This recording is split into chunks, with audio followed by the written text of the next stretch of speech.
کان بھی دیتے وغیرہ، لیکن یہ ہم اتنا قدر نہیں جانتے، بس یہ اللہ تعالیٰ قدر اللہ تعالیٰ دے گا. اور اسی طرح بہرحال بہت زبردست چیز ہے. اور جن لوگوں نے اللہ تعالیٰ نے وہ لوگوں کو بھی اجر عظیم دے، مسجد کے لیے کچھ 2-3 پلاٹ وقف کیا، کچھ بھائی نقش بندی صاحب نے خریدا. بہت ماشاءاللہ میں نے کہا یہ نیشنل ہائی وے سپر ہائی وے کے بیچ میں وہاں بہت زبردست کام ہے انشاءاللہ. اور میرا یقین ہے جس طرح یہ علاقے پہلے جنگل تھے یا کوئی نام و نشان نہیں تھے، آج دیکھو ہر مسجد، ہر محلے میں مسجد بھی ہے، مدرسے بھی ہے، ہمارے بچوں کو تعلیم بھی دیتے. اسی طرح وہ بھی آباد ہو جائے گا. بہت بہت ہم دعاگو بھی ہے. اور اسی طرح یہ کامیابی آپ لوگوں کے توسط سے ہوگا انشاءاللہ. جب آپ لوگ اسی طرح تعاون کر لیں گے، اسی طرح آپ لوگ اس کو نشر کر لیں گے. میڈیا آج کل تو سب سے زیادہ لوگ میڈیا کو دیکھتے ہیں. میڈیا ایسے ذریعے ہے، اسباب ہے ہمارا دین پہنچانے کے بھی اور اسی طرح دوسرے وسائل پیدا کرنے کی بھی. لہٰذا یہ بہت ماشاءاللہ بہت اچھا کام ہے. ہم نے خود وزٹ کیا، ہم نے خود دیکھا، اسی طرح ہم نے دوسرے پلاٹنگ بھی کیا، دروا بھی کیا. اور باقی یہ اتمام انشاءاللہ اللہ کا کام ہے، لیکن محنت وہ ان لوگوں کا، آپ لوگوں کا کام ہے. لہٰذا انشاءاللہ رمضان کے بعد اس نے بھی بتایا تو کام جاری ہوگا انشاءاللہ. چلیں مفتی صاحب شکریہ وقت دینے کے لیے. مفتی صاحب نے بڑی اچھی اور بڑی کام کی باتیں بتائی. حقیقت ہے میں پچھلے دنوں میرا بیٹا بیمار ہوا اور میں ایک ہاسپٹل لے کے گیا. وہاں پر میں نے پہلے فیس جمع کرائی. فیس جمع کرانے کے بعد میرے پیچھے بچہ بھیجا گیا وارڈ کے اندر اور کہا گیا کہ باقی پیسے جمع کرائیں. تو مجھے تھوڑا سا غصہ بھی آیا. میں نے کہا میں کہیں بھاگا جا رہا ہوں. میں نے کہا اپنے اسٹاف کو بلاؤ، اپنے اونر کو بلاؤ، میں ان سے بات کروں. اسی طرح کا ایک معاملہ اور تھا. یہ میں نے آپ کو اسپتال کا واقعہ بتایا. ایک مدرسہ جو گلشن حدید کے اندر واقع ہے، میری بھانجے کی داخلے کی میں نے مفتی صاحب کو کال کی. میں نے کہا مفتی صاحب میں نے ان کو داخل کروانا ہے، کیا پروسیس ہے اور کیا پیسے ویسے لگتے ہیں؟ انہوں نے کہا کوئی پیسہ نہیں لگتا، یہاں پر اسکول بھی دیا جائے گا اور قرآن کی تعلیم بھی دی جائے گی. آپ مجھے پاکستان کے اندر کسی بھی جا کے دکھا دے، کسی بھی کالج، یونیورسٹی، اسکول میں کسی بچے کو فری تعلیم دے گا میں. پھر آپ لوگ الزام لگاتے ہو مدرسوں میں کیا ہوتا ہے. آؤ میں تمہیں دکھاؤں مدرسوں میں. مجھے ایک بھی مدرسے کا بچہ دکھا دو اس نے آج تک احتجاج کیا ہو. مجھے ایک بھی مسجد امام دکھا دو کہ اس نے اپنے تنخواہ کے لیے احتجاج کیا ہو. مجھے ایک مؤذن دکھا دیں آپ کسی دھرنے میں گیا ہو کہ میری تنخواہ بڑھا دو. آپ مجھے دکھا دیں ریکارڈ میں. کیونکہ ان کا یقین اللہ پر ہے یہ بالکل. اور لوگ کہتے ہیں یار اگر اللہ پر یقین ہے تو یہ پھر کیوں چندے کے لیے کیوں نہ کہیں. سر آپ کیوں محنت کرتے ہیں؟ آپ کیوں مانگتے ہیں اللہ سے؟ ٹھیک ہے آپ بھی تو مانگتے، پھر آپ بھی نوکری پہ بنا جائے. سر ذریعہ ہوتا ہے. خدا را یہ نہ کہا کریں یہ جو مدرسہ ہے یا یہ جو مسجد ہے یہ آپ کے بچوں کے لیے اور آپ کی آخرت کے لیے. اس کو آپ معمولی نہ سمجھے. یہ جو اپنے گھر بار چھوڑ کر آپ کے بچوں کو جو ٹائم دیتے ہیں، پھر نماز پڑھاتے ہیں، پھر دین سکھاتے ہیں، تو ان کو اتنا ضائع نہ کریں. یہ جو آپ چندہ دے رہے ہوتے ہیں نا، یہ آپ اپنے اوپر رحم کر رہے ہوتے ہیں، ان پر کچھ احسان نہیں کر رہے ہوتے. یہ آپ اس لیے کرتے ہیں جو ڈاکٹروں پر اپنی جو مشکلات ہے، پریشانیوں کو حل کرنے کے لیے کہ آپ چاہتے ہو یا اللہ مجھ پہ اور پریشانیاں نہ ہیں، یہ اس کے لیے کر رہے ہوتے ہیں. یہ ان پر کوئی احسان نہیں ہے. خدا را مدرسوں مسجدوں کے ساتھ اور امام مسجد یا ایسے لوگوں کے ساتھ اس لیے مدد کیا کریں کہ تاکہ آنے والی مصیبت آپ کے گھر سے ٹل جائے. ہمارے ساتھ میں زیادہ وقت نہیں لوں گا، میں نے بات کو بڑا لمبا کر دیا. ہمارے ساتھ علی شیر نقشبندی صاحب موجود ہیں اور میں جاننا چاہوں گا کہ ان کو یہ خیال کیسے آیا. آلریڈی یہاں پہ خانقاہ چلا رہے ہیں، اپنا دین چلا رہے ہیں، بچے بھی اللہ پال رہے ہیں. ان کو کیا ضرورت پڑ گئی ایسے جگہ پر جہاں پر میں تو نہ جاؤں فی الحال؟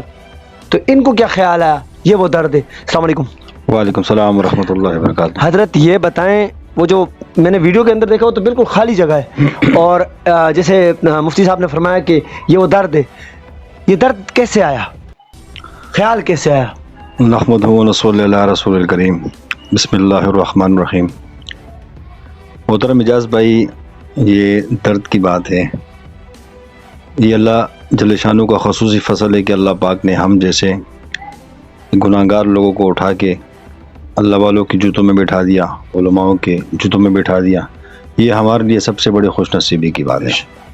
اور حدیث کا مفہوم ہے کہ اللہ پاک جب کسی بندے سے کام لیتا ہے، دین کا کام لینا چاہے اللہ پاک، تو کسی سے بھی لے لے، فاسق سے لے لے، فاجر سے لے لے، سو اس کی مرضی ہے, اس سے کوئی پوچھنے والا نہیں ہے. یہاں جو خیال ہے, یہاں تو یہ جو جس سے ہم نے پلاٹ لیے, بلڈر جو ہے کام کر رہے ہیں, وہ تو ہمارے اس علاقے کا ہی ہے, اور تعلق والا بھی خانقاہ میں آنا جانا ان کا ہے, گپ شپ اچھی ہے ان کے ساتھ.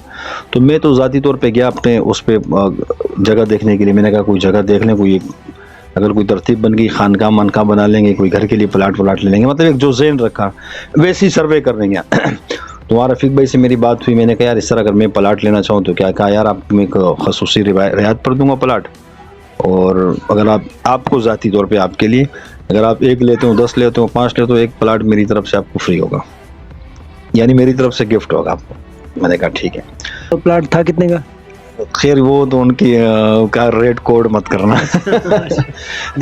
تو بہرحال اس طرح جو وہاں میرا جانا ہوا جس سلسلے میں, تو واپسی آ کے پھر میں نے ذہن لڑایا, میں نے دل میں اللہ نے خیال ڈالا یار اگر اس سے بات کر لوں گا, یہ اگر اس میں ہم خانقاہ تو ویسے بھی ہم نے بنانی ہے, جو ابتدا جو ذہن میں آیا تھا. پھر میں نے کہا سوچا کہ اگر اللہ ہمیں عرب جگہ دے دے تو وہاں مسجد بنا لے, اپنی مسجد ہو جائے گی. اور میرا جو بیک گراؤنڈ بنا ہے کہ بڑی 4 دیواری ہو, اس کے اندر مسجد بھی ہو, خانقاہ بھی ہو, تبلیغ والوں کے لیے الگ کمرہ ہو, دارالفتہ ہو اندر, اور اندر جو ہے کلاسیں چل رہی ہوں, کتب چل رہی ہوں, ناظرہ, تجوید, یہ ساری چیزیں چل رہی ہوں.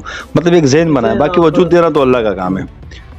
تو اس طرح پھر میں نے ان سے بات کی. میں نے کہا رفیق بھائی آپ جو ایک کام کیوں نہیں کرتے یار, اگر آپ مسجد کے لیے دے دیں تو ہم پورے باؤنڈری مار کے اس میں جو نا سسٹم بنا لیں گے. تو پھر وہ سوچتا رہا, پھر اس نے حامی بڑھ لی کہ یار 4 پلاٹ میری طرف سے آپ کو مسجد کے لیے. پھر میں نے تو پھر میں نے ان سے یہ کہا میں اگر 8 لوں 6 لوں جتنے بھی لوں, یہ جو 4 پلاٹ کی آپ بات کر رہے ہیں, میں نے کہا یہ ہم اپنی باؤنڈری میں استعمال کریں گے. اب مسجد ہم 1 پلاٹ پہ بنائیں, آدھے پہ بنائیں, 4 پر بنائیں, 3 پر بنائیں. کل کو یہ نہیں پتہ کہنا یار میں نے آپ کو جو نا وہ میں نے کہا کہ ہم تو مدرسہ ایک بنا رہے, اس کے اندر ہماری مسجد آ جائے گی, بڑی مسجد, جامع مسجد ہو جائے گی. بہرحال اس سے ایک شرائط تھے کہ انسان ہے نا, کمزوری ہو سکتی ہے کہ کسی جگہ ایسا نہ ہو کہ تھوڑی 1 انچ جگہ آگے پیچھے ہوگی تو گناہ سے بندہ بچ جائے. تو اللہ نے پھر اس طرح جو نا کچھ ہم نے پلاٹوں کی پیمنٹ کر دی. تو ماشاءاللہ سے یہ 6 پلاٹ ہمارے ابھی اس ٹائم قبضے میں ہیں. تو اللہ کے فضل و کرم سے اس کے ڈاکومنٹس بھی میرے پاس ہی ہیں. اور پھر ہم نے جو نا کیا کہتے ہیں پروویژنل رجسٹرار آفس ہے اسٹاک کمپنیز وغیرہ کے نام سے, وہ ہم نے ایک فائل سبمٹ کرا دی. پھر حضرت صاحب سے میں مشورہ کی, میں نے کہا حضرت صاحب اس طرح مسجد کا نام رکھ لیں مدرسے کا. تو پھر حضرت کو نام لکھ کر دیے, تصحیح فرمائی حضرت نے. تو وہ نام فائنل کرنے کے بعد پھر ہم نے اس کی فائل پروویژنل آفس میں جمع کرا دی ہے, ریسیونگ وہاں سے لے لی رجسٹریشن کے لیے. ہم نے کہا پہلے اپنے ڈاکومنٹس قانونی طور پہ چیزیں مضبوط ہماری ہو جائیں, وہاں جمع کرا دی. اب وہاں سے وہ ہوم ڈپارٹمنٹ میں بھی چلی گئی. تو اب ہمارے پاس ماشاءاللہ سے اوریجنل طریقے سے کام ہو رہا ہے کہ قانونی طریقے سے. تو ہم نے وہاں بھی سبمٹ کرا دی اور رسیونگ ہمارے پاس آ گئی. اور یہ علاقہ رضاک آباد کے قریب پڑتا ہے, رضاک آباد کے ٹریننگ سینٹر کے پیچھے بالکل پیر سرندی کوٹ کی طرف جو راستہ جا رہا ہے, لشاری کوٹ, پیر سرندی کوٹ, وہیں پہ غلام مرتضیٰ کوٹ ہے, باری ٹیکسٹائل کے آس پاس گھر ہوں گے وہاں. وہاں تو ابھی تقریباً ایک مجموعہ جو 30-35 لوگ تو میرے خیال میں جو مجھے موجودہ جو لوگ رہائش پذیر ہیں. مثال کے طور پہ 2 گلیوں میں جو مکان بنے, کچھ مکان خالی ہیں, کچھ میں لوگ رہ رہے ہیں, بچے وغیرہ بھی ہیں. اور اس کے آس پاس آپ کو کوئی مسجد نظر آئی؟ بالکل, مسجد تو آپ کو پتہ ہے کہ یہ تو ہمارے پاکستان کیونکہ زیادہ تر آباد نہیں ہے, جیسے امام صاحب نے بھی کہا تھا, اور میں نے خود بھی, ہم بھی گھومتے رہتے ہیں سروے کرتے, تو جو زیادہ تر یہ گھوٹوں کا علاقہ ہوتا ہے نا, اس میں مسجد کی بڑی کمی ہوتی ہے. میں نے بہت زیادہ نوٹ کیا اس چیز کو. یہی تو بالکل بڑی اچھی بالکل. تو بس یہ دیکھیں, اول تو یہ کہ آپ بھی دعا کریں ہمارے لیے کہ سب سے پہلے اللہ ہمیں اخلاص دے دے, کیونکہ ہم نے اپنے بڑوں سے سنا ہے کہ جب پیچھے اخلاص ہوگا تو اللہ بڑے بڑے اداروں کو چلا دے گا. اگر اخلاص نہ ہو تو بڑے بڑے ادارے زمین بوس ہو جاتے ہیں. امارت تو رہے گی لیکن وہاں علم نہیں ہوگا, وہاں مخلوق کو نفع نہیں ہوگا جہاں اخلاص نہ ہو. تو معاملہ سارے اخلاص کے کہ اللہ پاک ہمیں اخلاص نصیب فرما دے اعلیٰ درجے کا. اور بس ایک کوشش ہے, محنت ہے. دیکھو ہمارا کام ہے کوشش کرنا, باقی نتیجہ تو اللہ کے ہاتھ میں ہے. ہم کوشش کر رہے ہیں. باقی جو چندے وندے کی جو بات آپ نے اپنی وضاحت میں کی, تو دیکھو یہ چندے کی وہ تعاون کے لیے کسی سے درخواست کرنا, یہ ایک بطور ایک اسباب ہے. نگاہ ہماری چندے والوں پہ نہ ہو, نگاہ اللہ کی ذات پر. ہاں, تو یہ اسباب میں سے جی ٹھیک ہے. تو اس طریقے سے بس آپ بھی دعا کریں کہ اللہ پاک اس کو تعمیر فرما دیں. شکریہ وقت دینے کے لیے. اللہ کمی پیشی معاف کرے. ہم نے علماء سے سنا ہے کہ ایک حدیث میں آتا ہے کہ کسی شخص نے اگر چڑیا کے گھونسلے کے برابر بھی مسجد بنائی تو اس پر جہنم کی آگ حرام ہے۔ اور ایک حدیث میں آتا ہے، اللہ کا پیشی معاف کرے، کہ حضرت علی رضی اللہ عنہ ہمیشہ اپنی قمیض مبارک اتار کر مسجد صاف کیا کرتے تھے۔ تو کسی نے پوچھا کہ آپ ایسے کیوں کرتے ہیں؟ انہوں نے فرمایا اگر میری جسم پر مسجد کی مٹی یعنی دھول لگ جائے تو مجھ پر جہنم کی آگ حرام ہو جائے گی۔ تو مسجد کا کام ہے اس نیت سے کرنا کہ بھائی یہ مسجد کسی کی جاگیر نہیں، یہ اللہ کا گھر ہے، اور اللہ پاک نے مجھے اتنا عطا کیا کہ میں جتنا بھی شکر ادا کروں یا جتنے بھی سجدے ادا کروں کم ہے۔ اولاد دی، ماں باپ دیے، رشتے دیے، دولت دی، سانس دیا، بہت سی چیزیں جس کے ہم اگر گننا شروع کر دیں تو ہماری زندگی ختم ہو جائے گی۔ وہ اللہ کا دیا ہوا مال اور خوشیاں اور وہ نعمتیں ختم نہیں ہوں گی۔ یہ واحد ذریعہ ہے اللہ سے جڑنے کا، اللہ سے مانگنے کا، کہ آپ اللہ کے گھر پر اگر خرچ کریں گے تو سوچیں یہاں کوئی انسان بھی انسان پر تھوڑا سا احسان کرنے کی کوشش کرتا ہے تو وہ ساری زندگی یاد کرتے ہیں۔ تب جب آپ جس کا ہے، میرے رب کا دیا ہوا سب کچھ ہے، اگر آپ میرے رب کے گھر پر دیں گے تو پھر میرا اللہ آپ کو کیا دے گا؟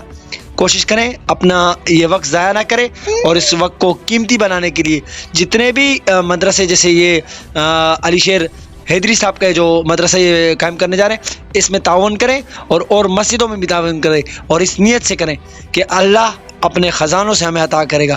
میں ہمیشہ کہتا ہوں، آج بھی کہوں گا، آپ جب بھی دعا کریں ہمیں دعاؤں میں ضرور یاد رکھیے گا۔ السلام علیکم ورحمۃ اللہ۔